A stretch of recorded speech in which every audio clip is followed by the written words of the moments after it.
binasa na yung kanyang tudi ko.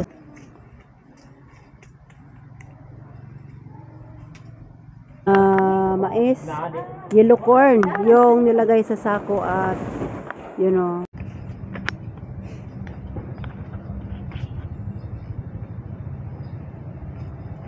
Alright, yun mga kuha na heart shortage. Yan na, nakuha ko na yung ano result dun sa Friday, yung lab result ni Dodong. Ayan o, nakuha ko na. So ito na ipapakita namin sa Monday pagbalik namin kay Doc Tawagon. So malalaman namin kung okay na ba yung kanyang ano sa dugo tsaka sa ihi.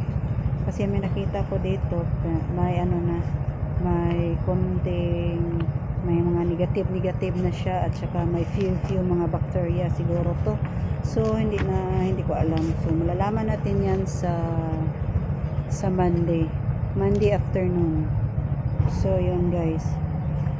Pero yung may nabasa ko dito sa RBS niya, blood chemist, ay yung result ng kanyang RBS ay 9.21. Kaso yung sa reference values ay ano siya, 4.99 to 7.22. So medyo mataas yung kanyang result. So hindi natin alam yan kung okay ba yan or hindi. So yun, malalaman natin yan sa Monday.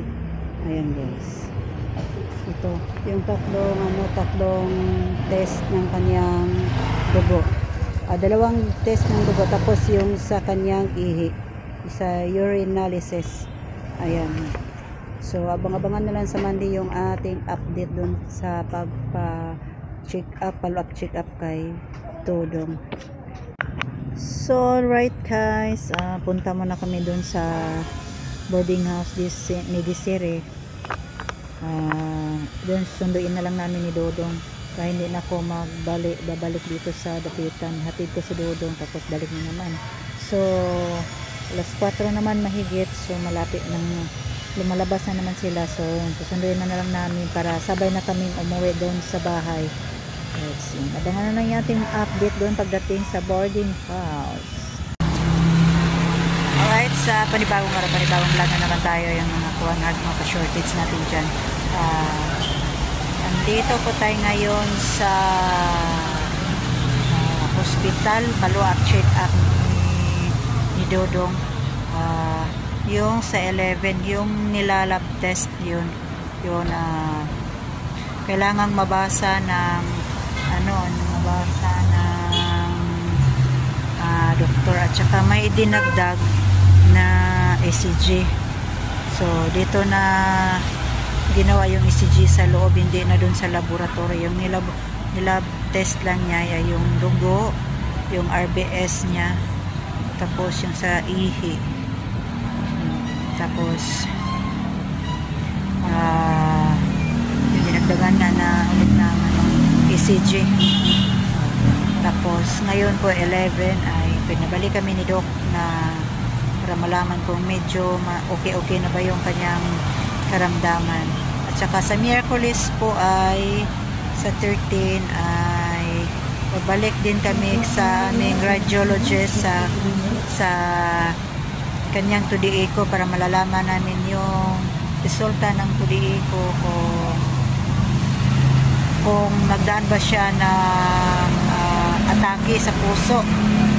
Yun pala yung kailangan pala ma-tudi ko kapag may sakit ka sa puso, para kung anong grade na yung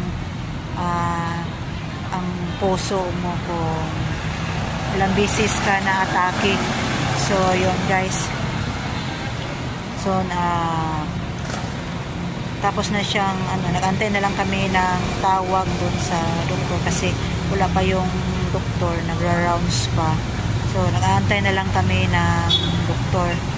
So pagkatapos nito ay babalik din kagad kami uuwi kasi, at saka grabe ang ulan guys. Pagdating namin dito, galing pa doon sa amin sa Pinyan hanggang sa Ilaya, Dapitan City, sakop din yan ng Dapitan. Umuulan siya. At saka grabe, ako yung basang-basa yung aking pantalon. Tumutulo na yung ating puwit. Dito, basa dito. Basa. Hanggang dito. So, pumasok kami doon sa AC Jerome. Tsaka aircon yun. Grabe, ang sobrang lamig. Nalamigan ako. Sana wag tayong lalagnatin kasi wala pa namang ibang maasahan si Dodong sa mga gawaing bahay. So bawal pa kasi sa kanya yung makapagtrabaho ng mabigat, magbuhat ng mga mabibigat. So yun guys. So antayin na lang natin at saka abangan na lang yung update. Bawal kasi tayo doon mag-video sa loob. Tsaka may dumaan na mga gamot. Ayan. Mga equipment. Ayan.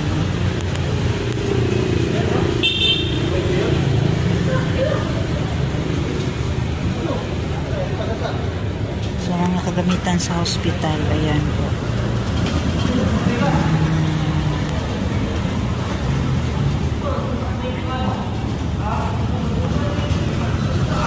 So, inantay na lang namin si Doktor. Ayan si Dodong. Pangalawang check-up na po to nyo guys. Tsaka guys, grabe ang ulan. Grabe ang ulan sa amin. Ngayon, dito medyo makulimlim na. Maambo na rin. Maambo na rin yung ano. Umulan nga na nga. Kaso madali lang, sandali lang yung ulan. Basta na yung daan dito sa labas ng hospital. So, nilalamig na ako guys. Saka malapit na magpo 3:17 wala pa si Doktor. Siguro nagra-rounds pa si Doktor. At siguro masabay natin si Desiree sa papuwi. So antayin na lang natin si Desiree para sabay na lang siguro. Hindi ko lang alam kung anong oras lalabas si Desiree sa school. So, antayin na. Yung next check-up po ay 13 sa Wednesday. Sana hindi na uulan pag uwi namin kasi nako grabe ang sobrang basa ko.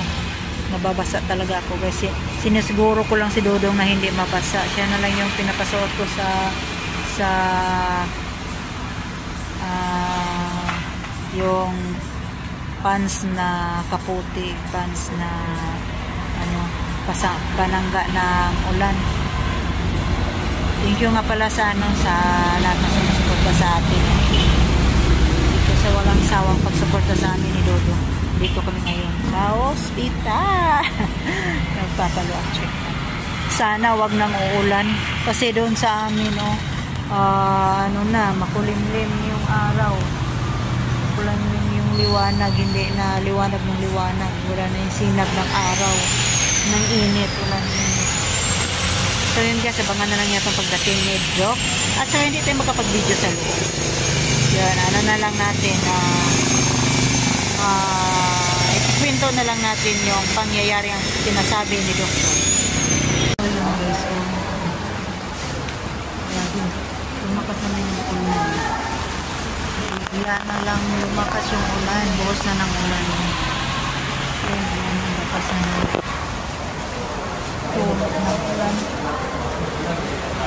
Buti na lang nakaabot pa kami dito.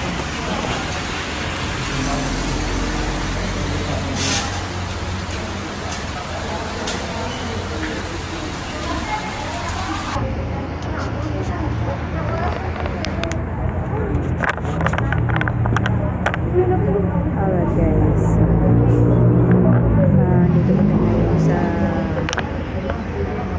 lupitan ulit. Ngayon po yung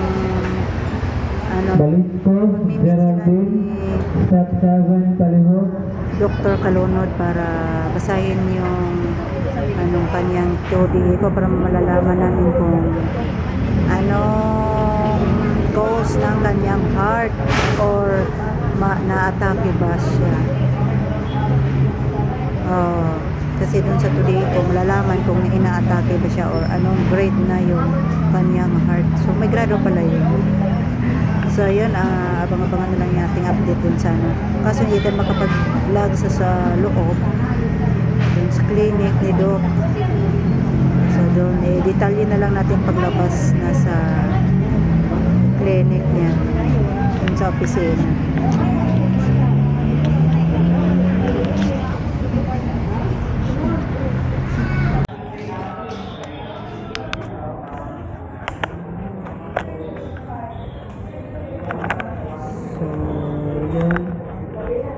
Yun guys, no, dito na tayo sa ano, sa loob, sa waiting area.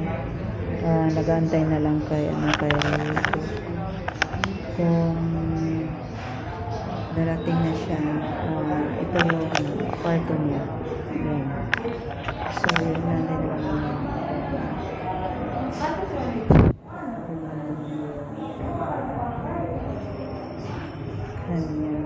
radiologist. So yun guys, siya pa siguro.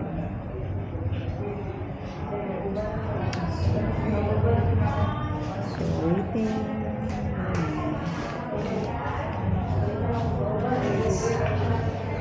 Kasi bawal na video dito. Nakaw lang tayo ng video.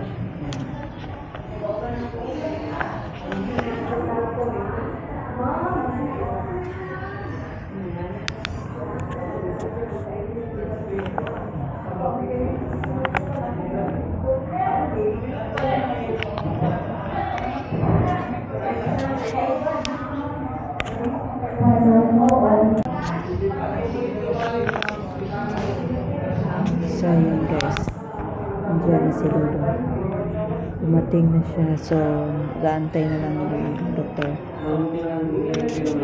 Ha?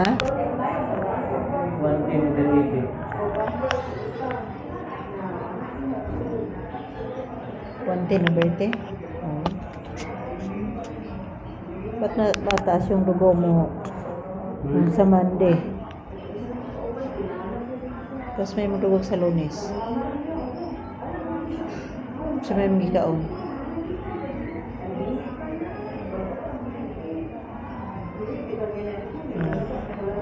Baka ang dami mong nakain ano. Ampot. Ewan ko siya. Naka-relax.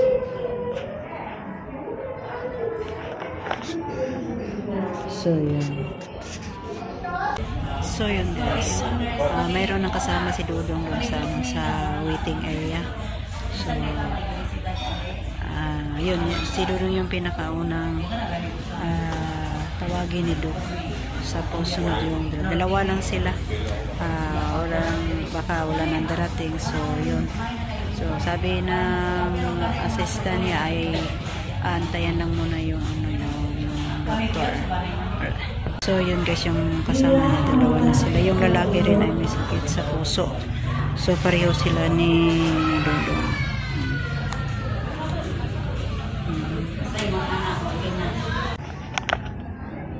Asam ko pa mo?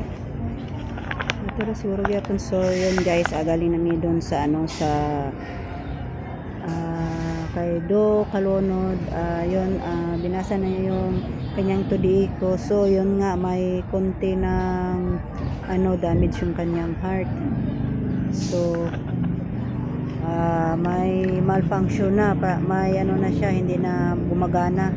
At yung gamot ni Dudong ay maintain for life na daw to yung gamot niya, for maintenance.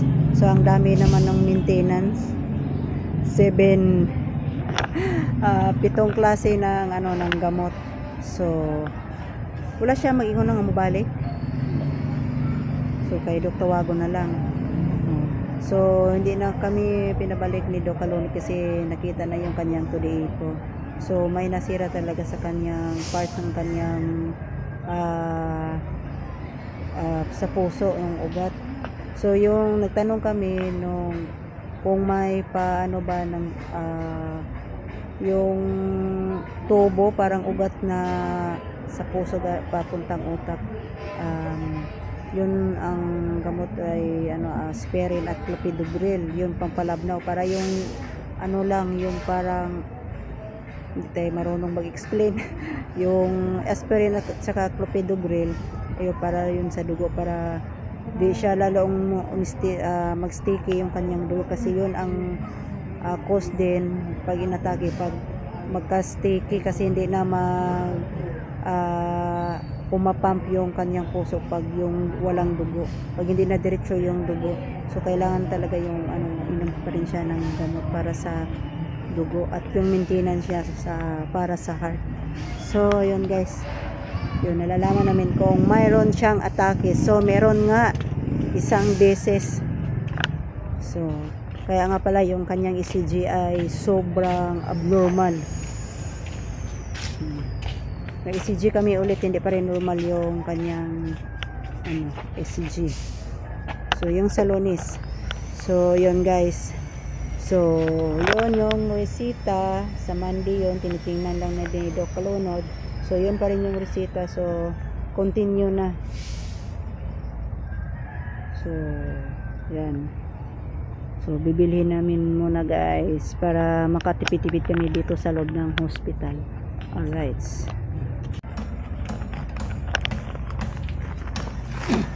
So yun guys, nakabili na tayo ng gamot ni Dudong. 5 lang yung nabili kasi wala dun sa butika. Dito sa dapitan yung 2. So sa Dipolog na lang siya bibilhin dun sa pharmacy kasi wala dito. Ang dito lang ay yung 5. Ito. Yung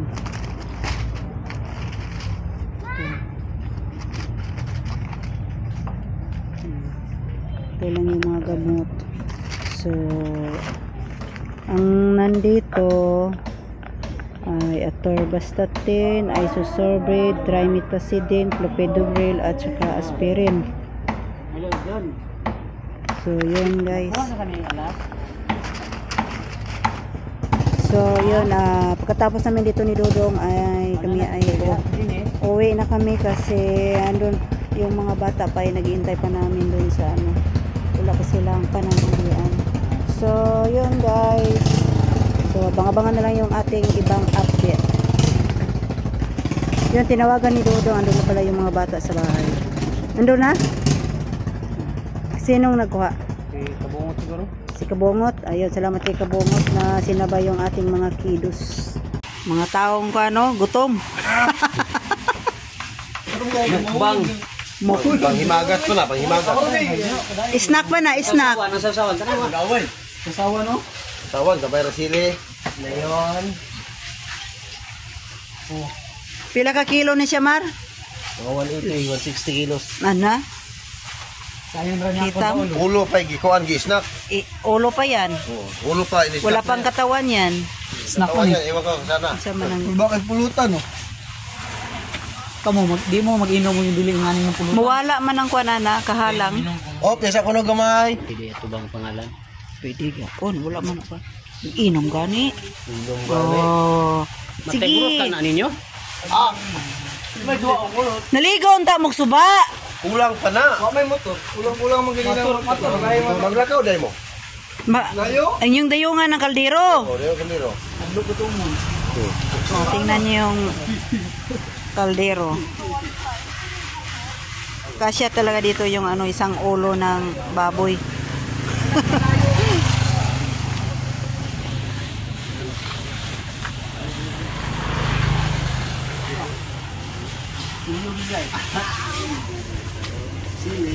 Ang loto, ang loto. Luto ay ni. Picnic na sila. Picnic yan sila guys.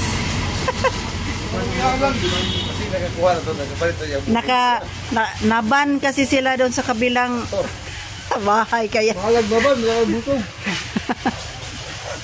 Lima, kaya ba nakadaan? Banat ug lakaw. Ban-ban. Panat kaon. Ban-ban na siya daan. Padayon na nay. Tuwan mo salat. Maban.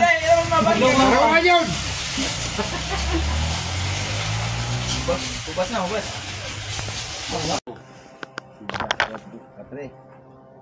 Diyan ko lantay-lantay. So, yun guys. Ito yung kadami yung ano, yellow na mais. Yellow corn. Doon, tapos dito. Doon sa gitna. Walang si Inday Marvin, oh. Walang laman dito. Tapos ito, kasama pa to. Wala nagpalipak. Diyan kabuuan. Yung lahat, ito lahat yung mga puti. Ito hindi pa na balatan. So, yun. Oh. At saka, yun, oh. Biglang dumating si Inday Marvin. Pinag-usapan. Wala nagpalibak. So, yan. Pakpak na tayo. Tanggal tayo ng mais. Magbalat tayo ng mais.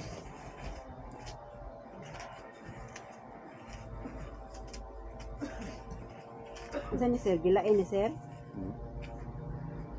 Atong binhi una dai. Para di na mo palit og binhi. Murag pag na to palit na Ingon sila kay puti, naman lagi pula. Naabitaw. Puti ya puro na kunod. Wala nakatulog man juga. Wala. Ay, kumati yun. Ben, pagdala ko nog sa ko ari Ben, palihog Ben, duha ka buok Ben. Duha ka buok. Wasa. Adik inom hapon kan buwan tubig. Ito po na akong Dalo nga mo bugnaw. Sige bugnaw, pili ka ni noon. Magpa-repair man siguro. Bote na lang hindi ko minom ng malamig na tubig. Mong yun, karang pili ka ni, karang basta init, noon. Oh. Buti na lang masakit yung aking ipin sa malamig na tubig. Ligtas tayo, ligtas. Ben, hinay daog palihog Ben. Aron mo. Inay sana. Oh. Dana lang oh. Ay daoban sa diha. Ang plano ni dai. Pamatay kabutangan sa aning mais. May go ni? Inyo ipon? Di may Pero mugaan man ni sir. Kay mauga man kaayo. Mulagi. Mugaan siya. Akong plano, tawagan ako ito manager sa pinuko. Kung pwede, timbangon ako dire. Dito istak sa ilang budigan. May budigan la. Kasi sila naman kaya palit. Istoryawan ako ito siya. Nag-istorya naman, may muhagi ko siya. Ugo dire. Tanawon nila niya So mais. timbangon daan, sunod na po timbangon na po, daw. Hindi na. Oh, Timbangon daan, istak na dito sila ha. Unya na bayaran o butaas. ita sa presyo. Oo. Og musugot siya. Siya ba ingon, siya ba advice? Ay sa ninyo lagi kuan kay baligya na karon. Pwede timbangon daan. Oh. Sa ilang budigay istak kay unta kay istakan. Wala problema. Asta ning puti or yellow ra? Kini ra yelo, kini puti, ato ni bugaton. Para natay konsumo. Pwede. Ang sobra po, kung natay sobra, di ibaligyan na to ng bugas. Ampo na malit ani. Mupalit pata nga. Oo, mare. Nanay, Nanay ato ang palit pa. Kanang unicorn basig maabot na pohon og 15. kanang yellow cord og nakapugas taag sa October, Normal to daw.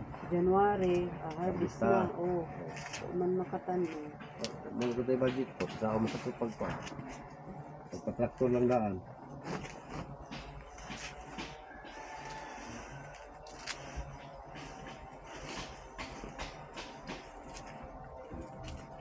Nanunghang katana itong mga kauban, itag puno lang ka po. Kada isa ka tao mo, kuha lang isa ka sako, Mupakpak. pakpak lang isa ka sako, na. Tulas na ni. Naman tito.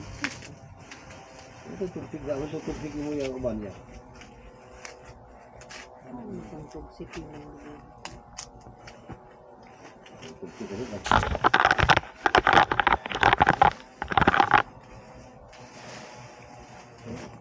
Wala, gantang dahil. Tinurong ko na kung ito. Hindi ko sipon.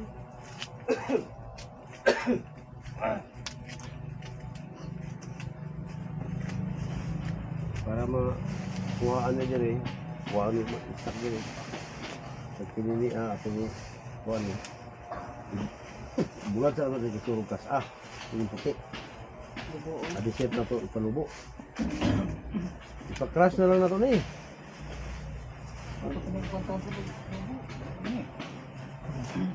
Pumok man eh. Pumok man panayog. Pumok man panayog magulad na.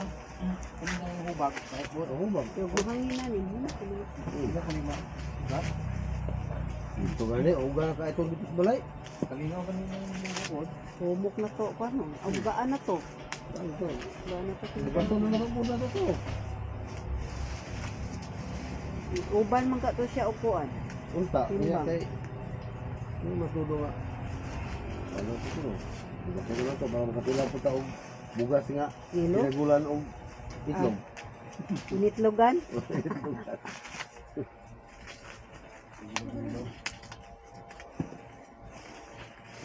Dahil mahang pangkabuhi ko. Saan ka ba? Ito mo. Ha?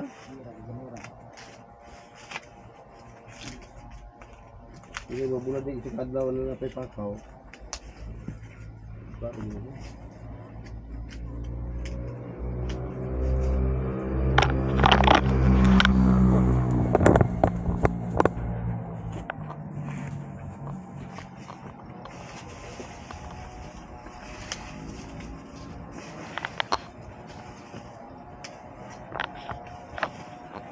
Kaya ni gawas din sa So yun guys. Pula. Sabi nila puti. Ito pula. May yellow. Ito yung yellow. Yellow corn. ang problema ng buyer. Kung sinong bibili. Ito, tatlong klase. May pula, may puti, may yellow. Yung tinanim namin talaga guys ay puti. Ito. Tapos ang lumabas yung iba na pula. Ano gusto nyo? Pula, puti. Buti na lang yung yellow, yellow lang Yellow. talaga. Walang ibang lumabas. Delikado pag nagka-purple. Pag gigaling ni sir, puti ra gyapon. Puti. Ito pa. Balat lang yung balat lang yung Nagbalat si pula. Balat ng ibang kulay. Pero kasi pa ng bigas. Pero,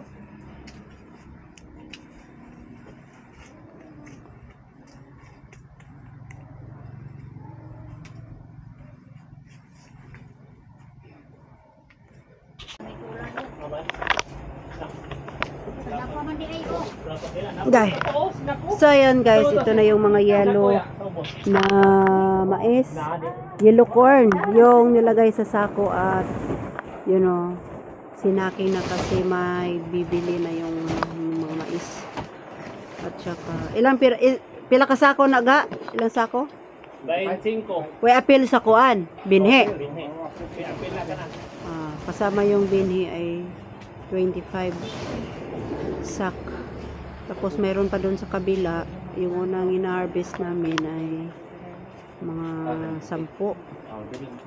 Yun. So mayroon pa sa baba na hindi pa nalagay sa sako. Ito ang ginto. Oh. Ito ang silver. Oh. Kilala nyo na. Oh. Oh. Alright. Tama ngayong So, pwede. Nawala mong kagutom. So tag pila day ang kilo gyud ang kuan?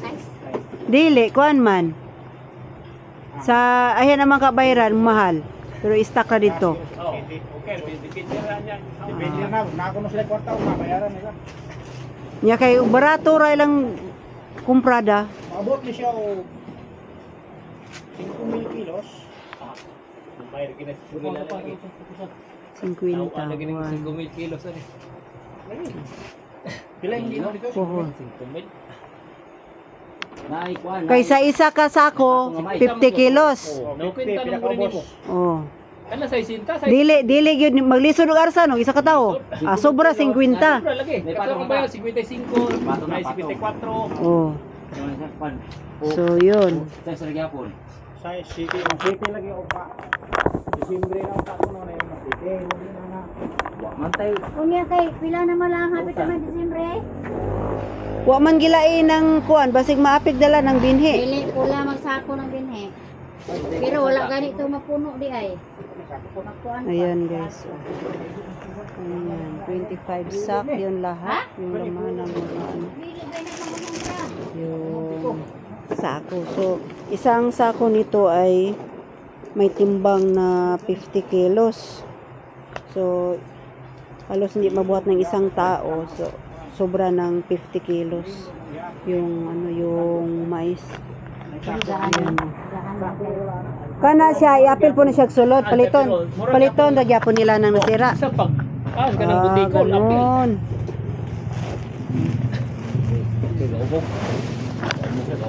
So, yun guys. Sudah na mo rilo man, sige. Then, gibulwag ni Dirima. Para lang mauga-uga siya. Igong Ugma, kwa isulod na po sa sako. Dire. Kay Wibis man makuhit. Mao lagi diha lagi, madi magbunot pa man magkuan.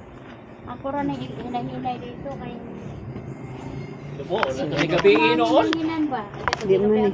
Basa pa manggod. Lain man kay lubuon. Madugmok. Ako dayon. Pila ka semana ari ni Bulan. Bulan. Ano tayo, Disimbre makakaon ng tagmay sa kanang... Paano tanong inyo niya? O kuan o ganing. Di ba bagong galing. Ihawan deg manok. Oh. Kining mais ang Dayon pagkain. tangag bawing ug tanglad then daghang big sabaw. Labi tigdukot nini ang naning pagaling. Ganit sa batakan man. So yun guys, yung One Heart Farmers pala ay yung farmers na walang sumusuporta sa ano sa yung mga sa agency ba, yung sariling ano nila, sariling bulsa yung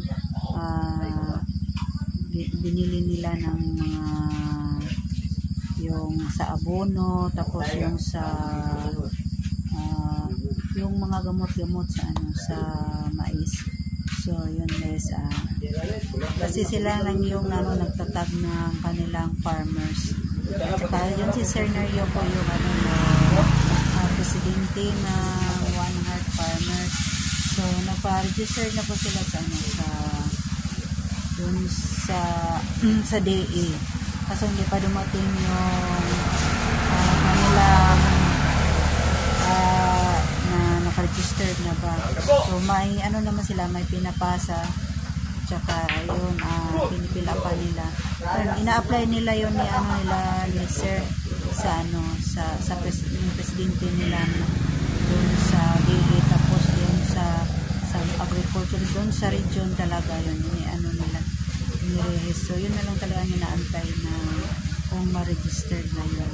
So yun guys, kung ma-register na yun, so sana may suporta na galing doon sa agency ang mga farmers, kahit man lang fertilizer para makano sila na makasave sila ng ano, makasave sila ng budget, kasi sariling bulsa ng mga membro, presidente, mga member, yung mga officer nila kumuha din sa sariling bulsa. So ngayon ay yung yellow corn ay may bibili na po yung yellow corn.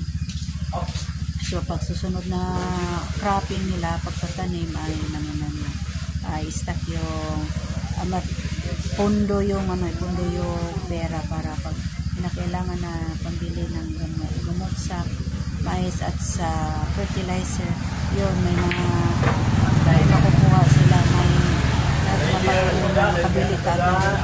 Kasi nung una nilang tanim ay talagang walang-wala sila, so yung fertilizer ay palagi nahuli sa sa dapat ilang days ka second fertilizer bago yung pagtanim, umpisa magtanim, tapos hanggang magdagdag ng isang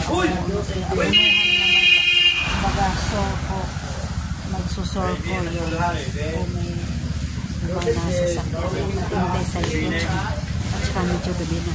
So, yun guys, sana marinig sa mga agency, kahit man lang fertilizer, bigyan sila. Kasi medyo mahal yung fertilizer ay almost 2,000 na. So, yun. At saka may pondo na rin sila pag mabinta na yung mais. Yun. So, hanggang dito na lang yung ating vlog. I love you. Bye.